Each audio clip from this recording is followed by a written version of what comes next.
Welcome back to Confessions of a Time Monk. We're back in Banja de Luca at the Laszlo Institute of New Paradigm Research, and we've been for the past 2 days in a symposium on the new paradigm in holistic health and healing.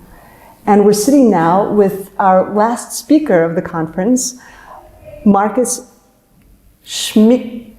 Yes, Schmieke. Yes, Schmieke, who just actually shared with us quite a profoundly connected observation of the world. So I wanted to just sit with you for a couple of minutes and ask you if you were to flash forward to your deathbed and you're surrounded by your children and your loved ones, and in your last breath you have a pearl of wisdom to bring everything together into a final sharing that would in fact allow them to live their lives in the most connected way possible, what would you say to them?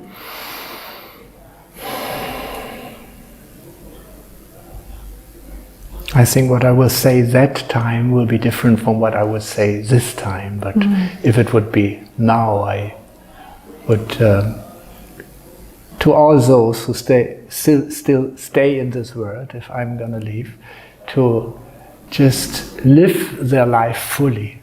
So to live whatever is inside them, to just live it and try to get everything out what is there and integrate it into one's life. This is something I think it's so important, because we just allow ourselves to live a very small, very tiny range of the spectrum of our life energy which we actually have. We restrict ourselves. So much conditioning through our upbringing, through civilization, through language, the way we think, the way we believe. To just question all those things and discover this 360 degrees, which life actually is. And many times we just live 1% of it. Because we believe it has to be like this. It always was like this. My neighbor does it in this way. Just discover 360 degrees of your life.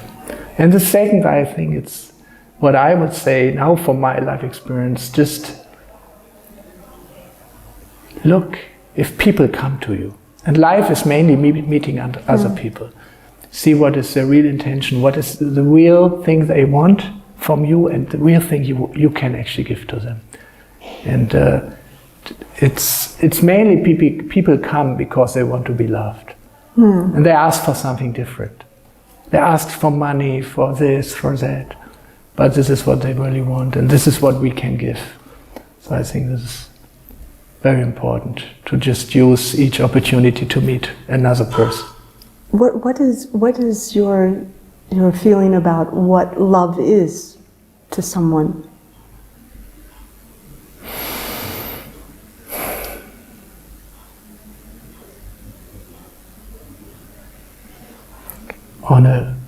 On a very deep level of experience, it's just this deep realization of oneness. And if you come a little higher, it's the connectedness.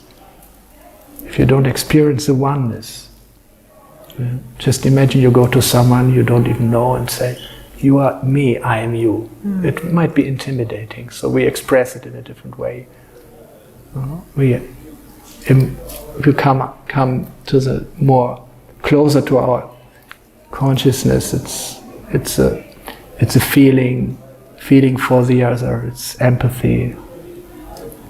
Like if you love someone, the happiness of this person is your happiness, and if the person suffers, you're suffering, because you're realizing we are one. Just projecting it outside. So this empathy, just overcoming just one's own needs, and just feeling with the other person and sharing life, sharing visions. What do you find in the silence? You have in your being a very beautiful silence that's present. because everything around me is always very loud. I just love to be with many people. Before, in my maybe a few years ago, if I wouldn't have around me 10, 20 people, I feel so lonely. So, and even now, I'm just traveling a lot, and I'm living in a house. There's my family, there's my children, but there's all my friends live there, and we have even the companies. Everything is in one house. So community, you have community. Yeah, I love community. Yes. So, and I think especially in living in a way as I live, it's very important for me to have the silence inside. Otherwise, couldn't handle this. That everything is always so loud and busy. That's beautiful. I love that answer. We actually also live in community, so and finding the silence within is a beautiful way to connect in that way to everyone. So how you make it with all this warm surrounding and then the lights without sweating. I was dying from sweating. No, well, you're going swimming now. Yes, I'd like to. So I just wanted to grab you for a brief conversation because I was quite moved by your speech today. So I appreciate you taking this moment to sit down with us, and I won't keep you for too long so that you can go wash away all the. So many thoughts in the conference, so many words and different models and life stories. So it's nice to just jump into the water and give everything back to the unity. Well, I'm really happy to meet you. And thank you for sitting down with us for this moment. Thank you.